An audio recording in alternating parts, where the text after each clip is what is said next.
peace, love, and respect. I hope you're well. I hope you're blessed. I hope you are staying undefeated with an undefeated mind. My name is Yolanda Lair and I am one member of the account team. And you are listening to another episode of Justice Talks.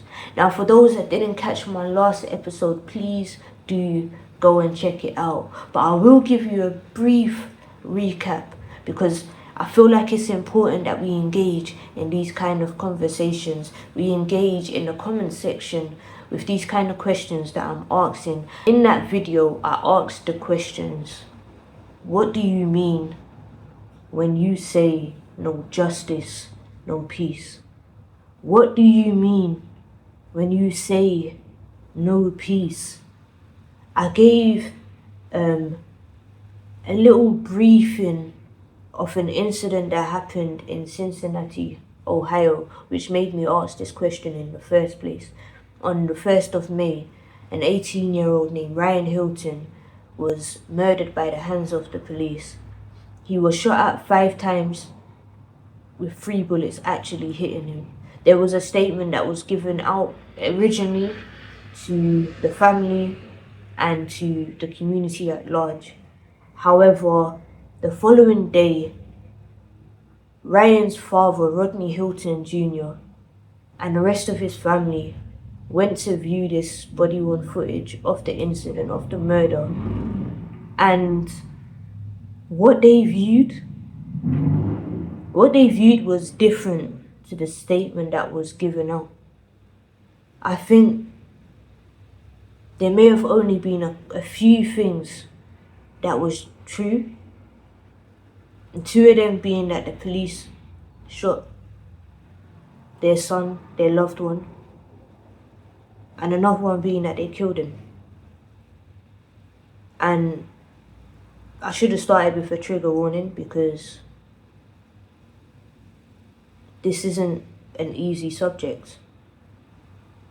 And I want to extend my condolences to the Hilton family and his loved ones, his friends, his families, to both Ryan's friends and families and Rodney's, because when someone's sentenced, when they're gone to jail, it's still a form of grief that loved ones have to deal with.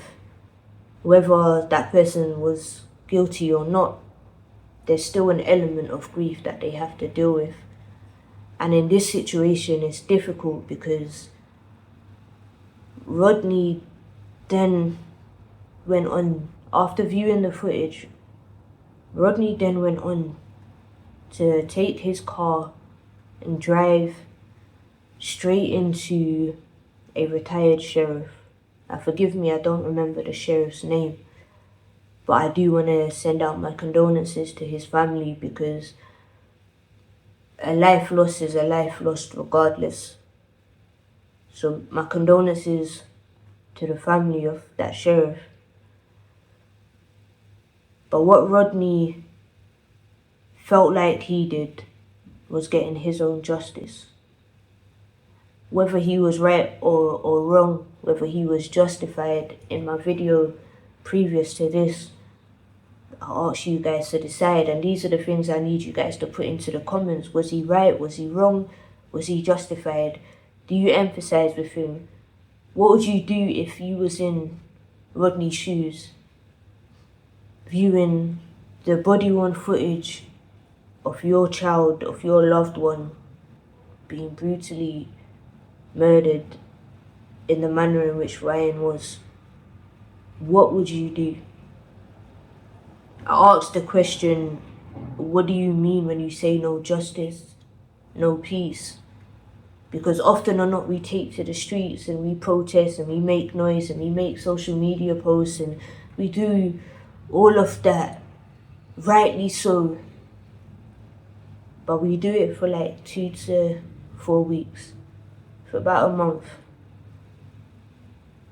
And then we go back and live our life like normal. Like the incident barely even happened. And I'm talking as a collective because I know there are individuals And there are organizations across the globe that haven't stayed silent when everyone else is, that still continue to make noise, that still continue to do work to put pressure on the police, on the councils, on the mayors, on the presidents, etc. There's still people out here doing that work. But as a collective, we don't do enough. And as a collective, our voice is more powerful than those in charge. So why do we stay silent? Why do we make noise for 2 to 4 weeks, but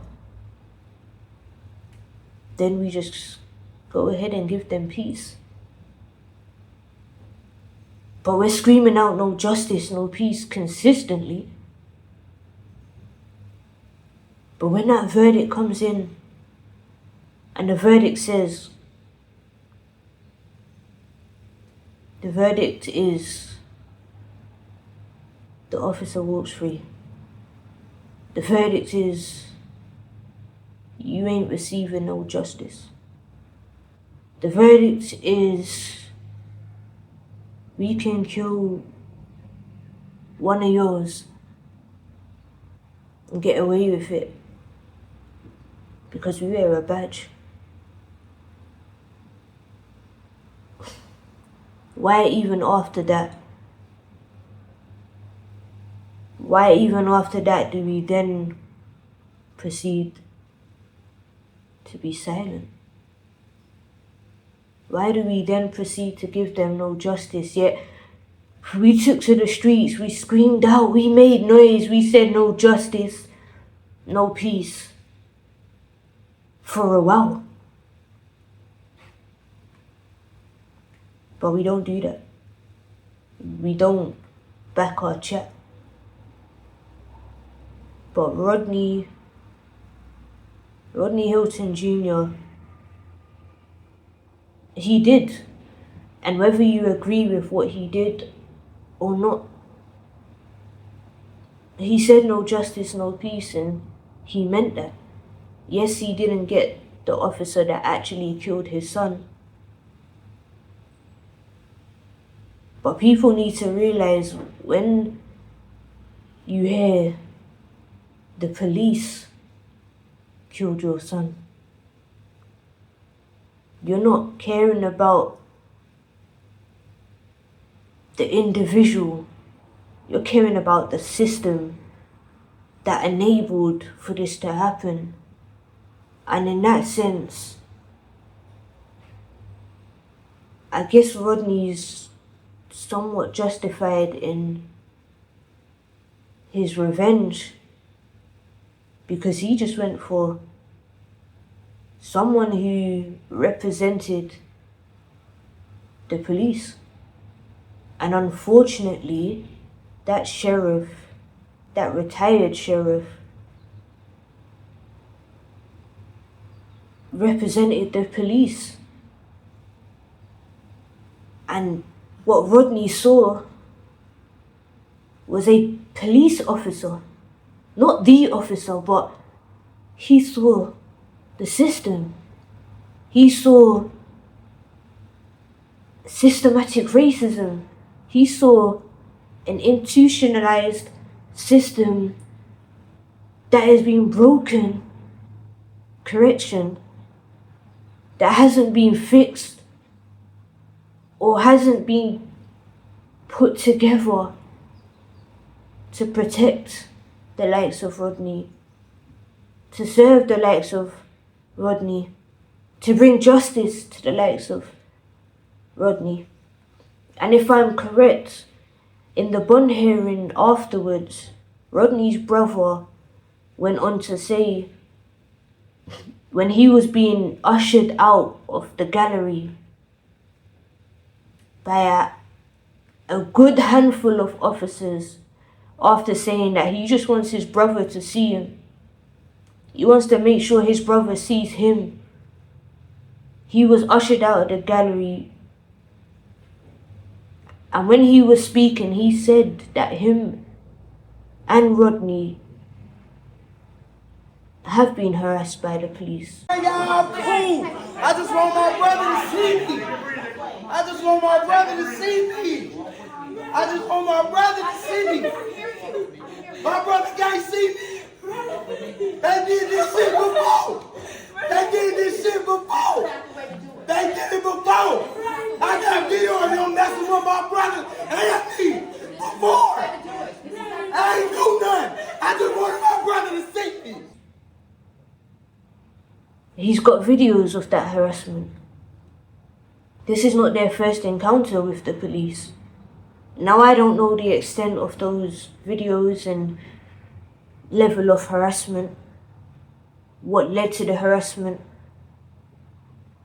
But if you've got that embedded in you already, and then something like this happens, all you're seeing is that system. The name police.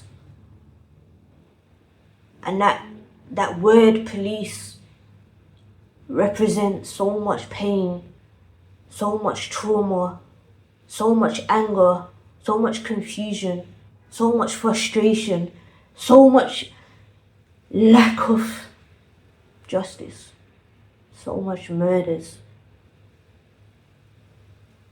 It represents an image of suffering, of oppression towards so much people within the community that when Rodney viewed that footage,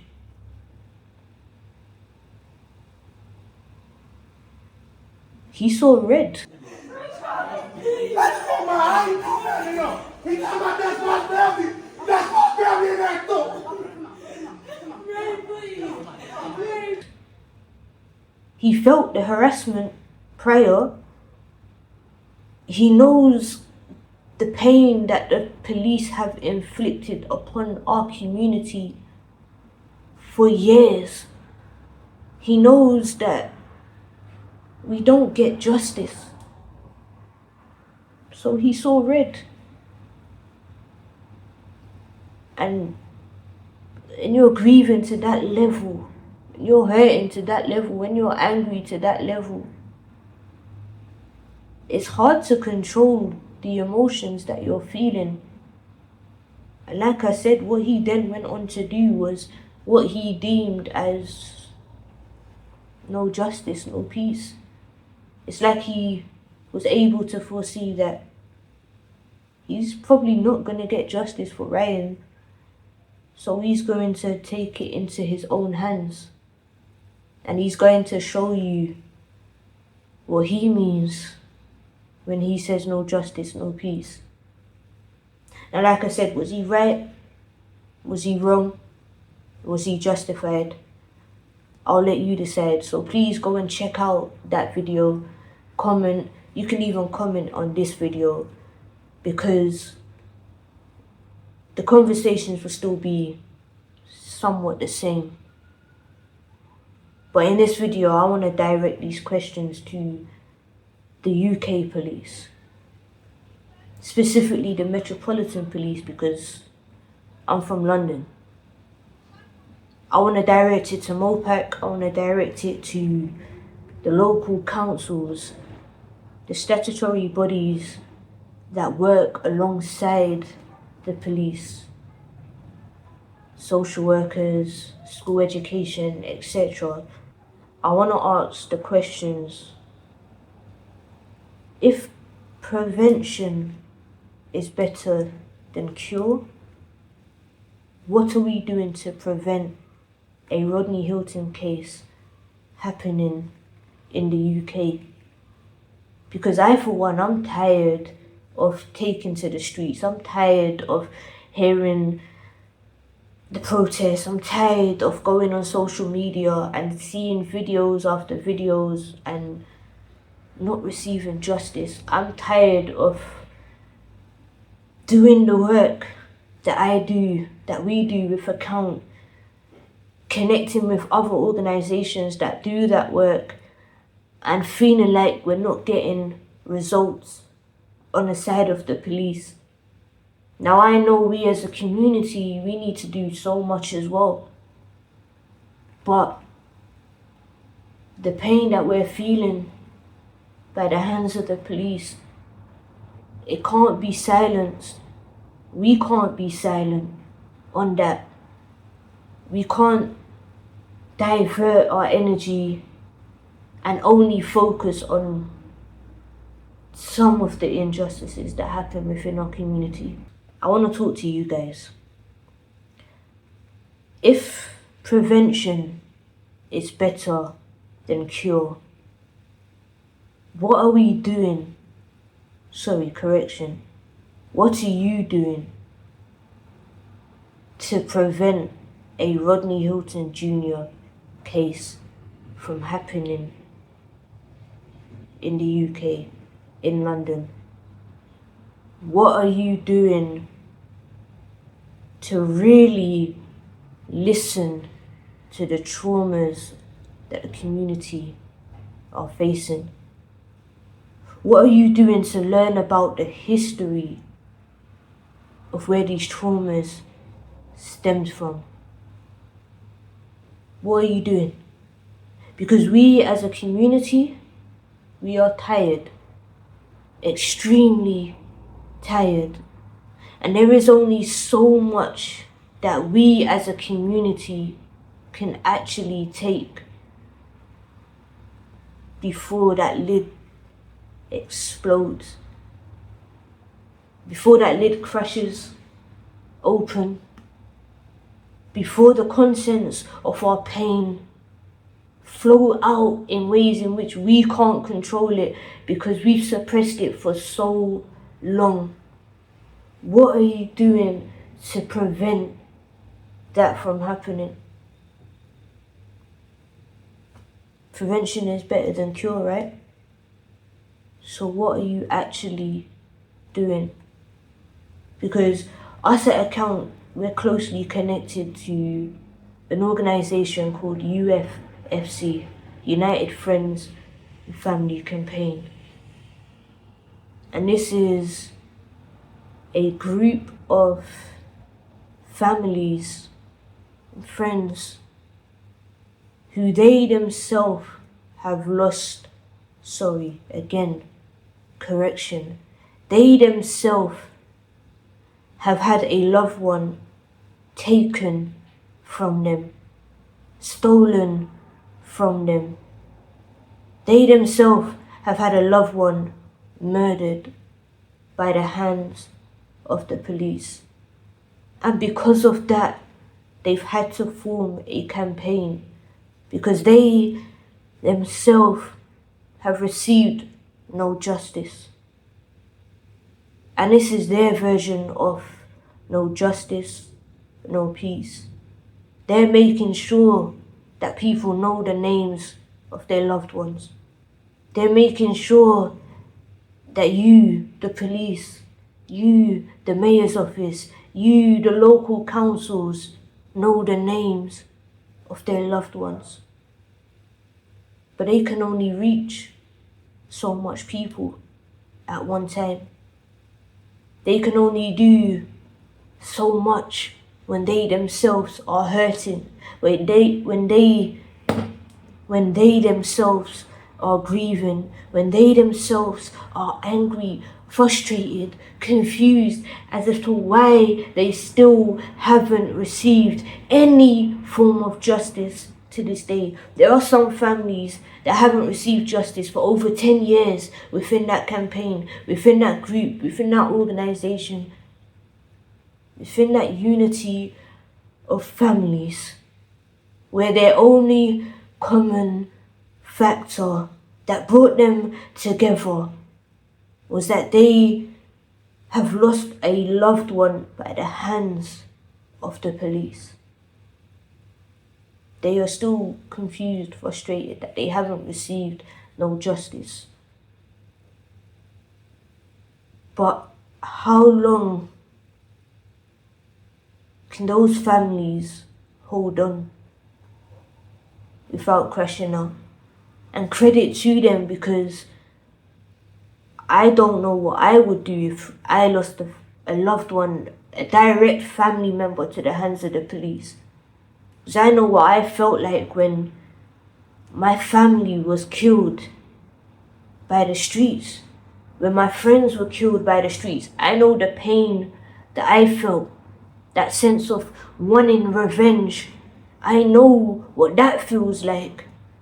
And thankfully, I had people around me that was able to calm down my mind. That was able to help me to see sense. Because the actions that I felt like was necessary to do in that time wouldn't have been good for me, and it wouldn't have been good for others around me. Whether or not I actually would have followed through, I don't know. But I know how I felt. So imagine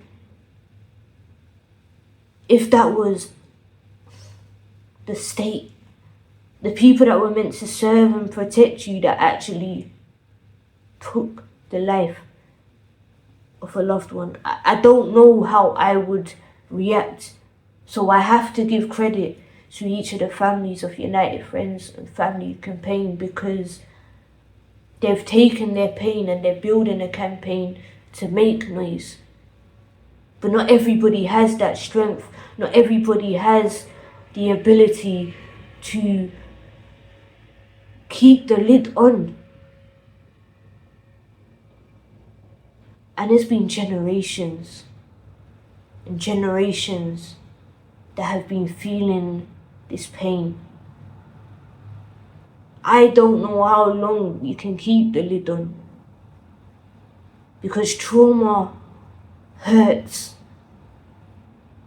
And when there's nowhere to actually put those emotions anymore, because the space in which you originally tried to suppress those emotions are now overflowing. I don't know how much longer a community can sit back and do nothing if something like this was to happen again. If a Rashawn Charles case was to happen again, if a Mark Duggan case was to happen again, if a Jermaine Baker case was to happen again, if a Sean Riggs case was to happen again, a Lamont Roper case was to happen again, a Jack Susiante case was to happen again, what would the community do? When Mark Duggan was killed, they took to the streets. They rioted. They burnt things down. When Rashawn Charles' case happened, it wasn't as drastic, but it was similar. What are we doing to prevent us getting there in the first place? To the community, what do you believe would help to prevent something like this happening? I know one, everybody needs to learn our history.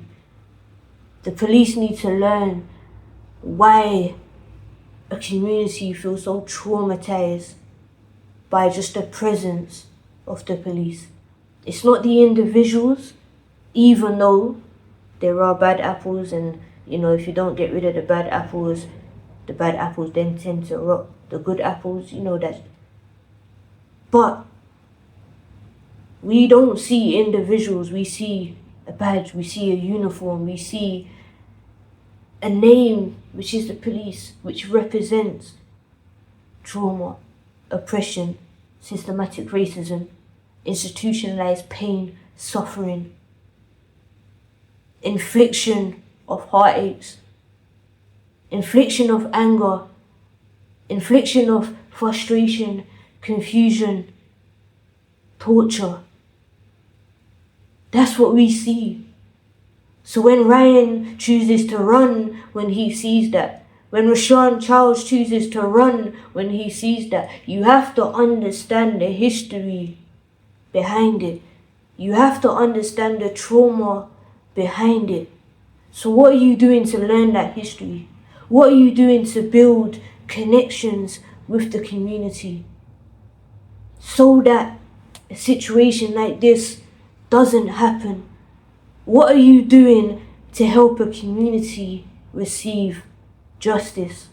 You see, when the families of Sean Riggs brings forth their case and they talk about it, if they receive no justice, and the families of Rashawn Charles receive no justice, the families of Mark Duggan, Jermaine Baker, across the globe, George Floyd, Ryan Hilton, Sandra Bland, Breonna Taylor. I'm sorry, there's too many names. There's too many names.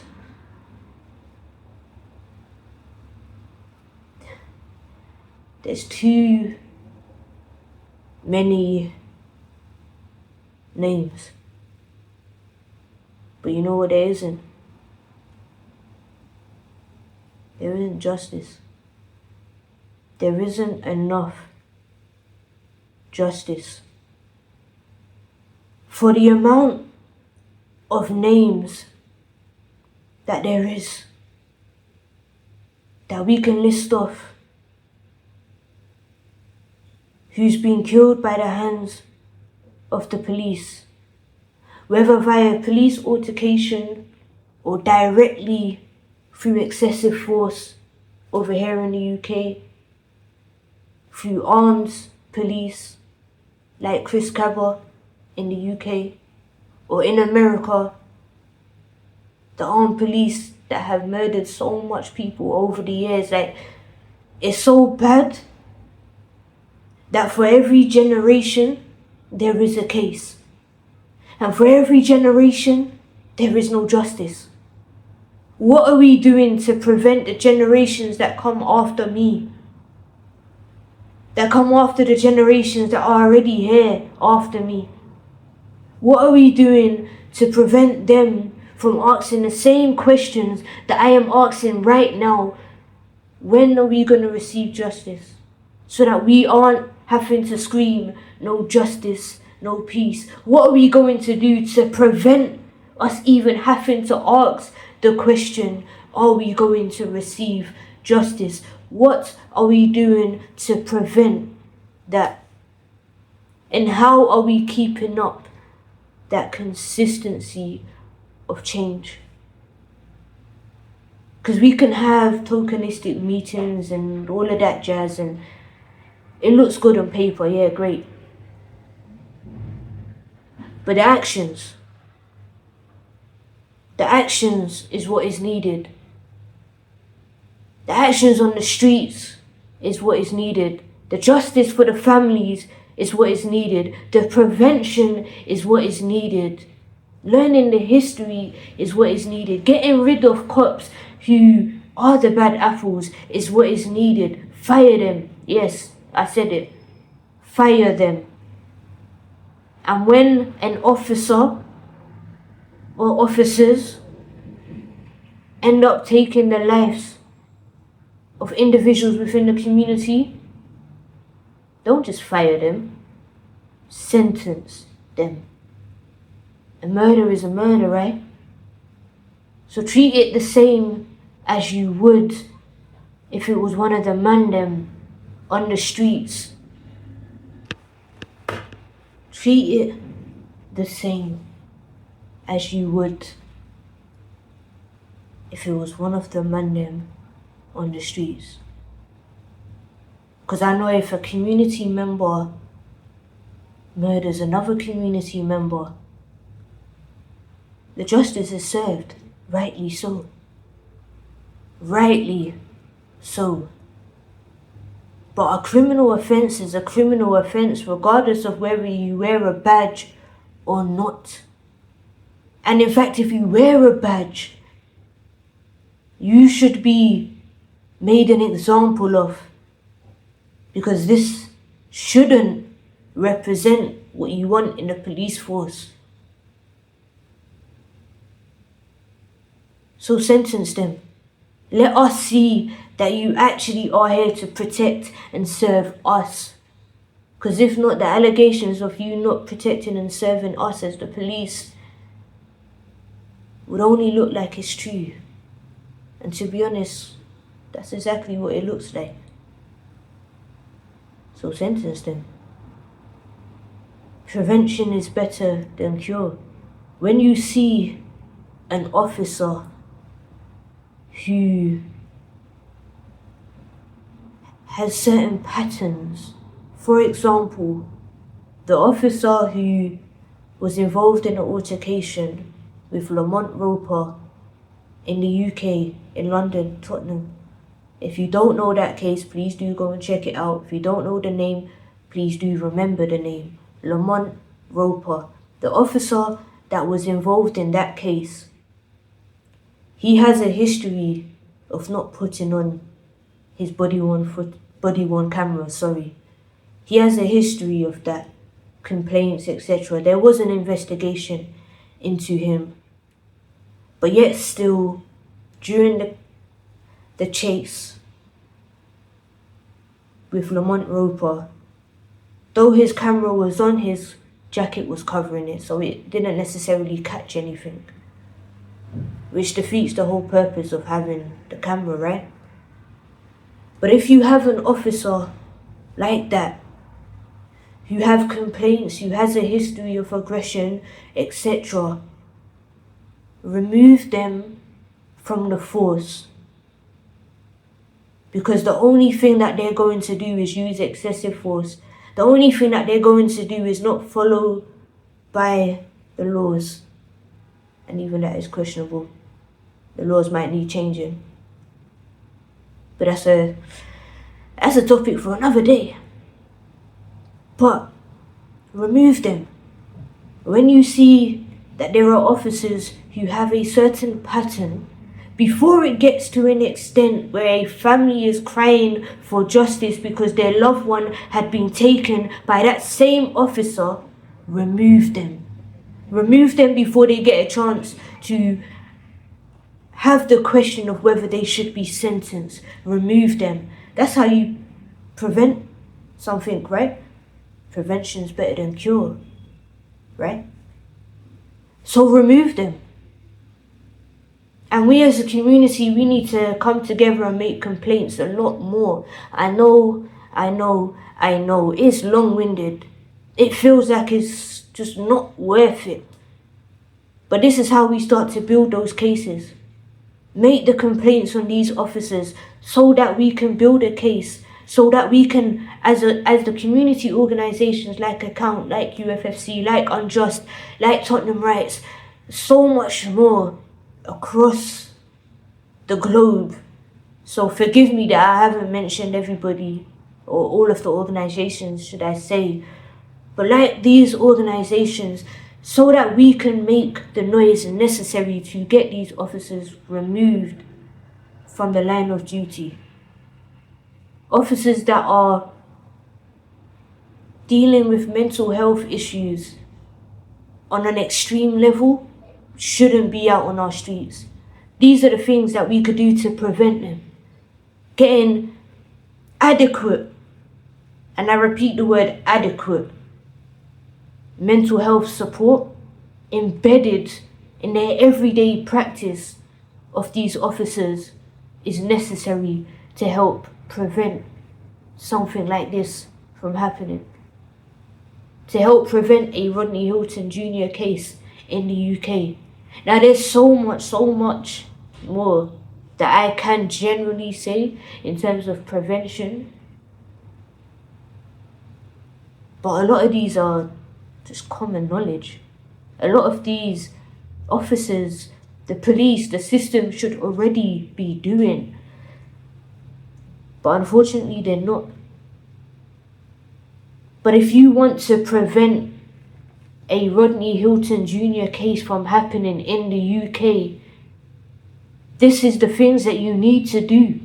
You need to remove the bad apples before they rot the good ones. You need to fix up your training. And your training has to be delivered by other people, because doing the same thing multiple times and expecting something different is called insanity. And yes, I said it, insanity. So you need to change that. You need to be reaching out to the community to educate your officers on the culture of our communities. There's so much more that I could be saying, but prevention is better than cure. So comment below what you think these officers, what you think MOPAC, the Mayor Office for Policing, what you think the Mayor, full stop, what you think your local council, if you live abroad, your presidents, prime ministers, I don't know exactly what you would call it in your countries, but comment what you think they should be doing to help bring forth prevention, because the community is tired and there is only so much we can take. There is only so much we can do to keep the lid on our emotions, but we've been suppressing it for years, for generations after generations, and it passes down. If you know anything about PTSD or PTSS,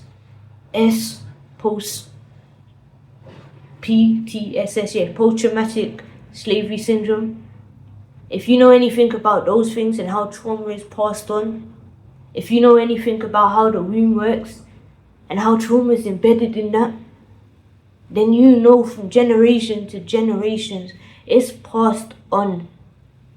The trauma inflicted by the police, being scared of the police, the suffering, the confusion, the anger, all of this is passed on to generation to generation. So if we don't start doing things now, it's going to pass on to generations after me.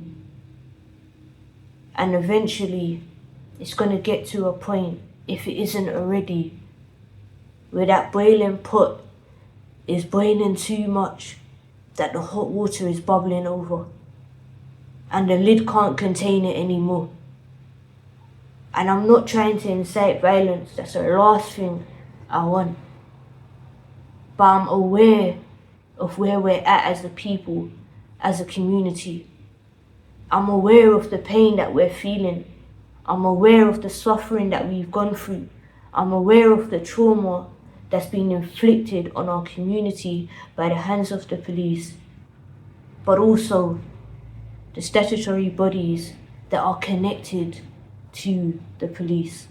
Because it's not just them. I have to say that as well. It's not just the police that has caused this trauma. The criminal justice system as a collective, the local councils, the educational system, the healthcare system, everything plays a part. But this video mainly is for policing. I just had to say that so people are aware that I am personally aware that there are multiple factors that play a part in the reasons why the hot water is bubbling over. But as I said, I'm directing this to the police because that's what we do at Account. We focus on police injustice. We focus on police brutality. We focus on healing our community from the traumas of the police and educating them so that they know how to deal with situations with the police. But in this video, I had to speak and I had to ask those questions. What are you doing to prevent a Rodney Hilton Jr. case from happening here in the UK? And believe me when I say we also want to prevent this. We don't want this to happen at all. But we are also aware of the emotions, as I said. So what are you doing to prevent that? Comment below what you believe we should be doing to prevent a Rodney Hilton Jr. case from happening over here. Make sure you comment below on those questions there. How do we prevent a Rodney Hilton Jr. case from happening here in the UK? Like, comment, subscribe. Make sure you check out the last video where I broke down more of what actually happened with Ryan Hilton and Rodney Hilton Jr. Look out for the other videos where we'll go a bit more in depth on these kind of questions and these kind of cases. We'll be talking about policing issues as a collective, so make sure you stay tuned for our other videos. Make sure you subscribe, put that notification bell, click that so that you can get a notification of when our next video is actually dropping. And if you're interested in actually being a part of this podcast, you've got something to say, comment below as well, and we'll contact you and get you guys on the next episode. Thank you guys for listening. We appreciate you. Peace, love, and respect. Stay undefeated with an undefeated mind. This is Yolanda Le, and I'm signing out. Justice Talks.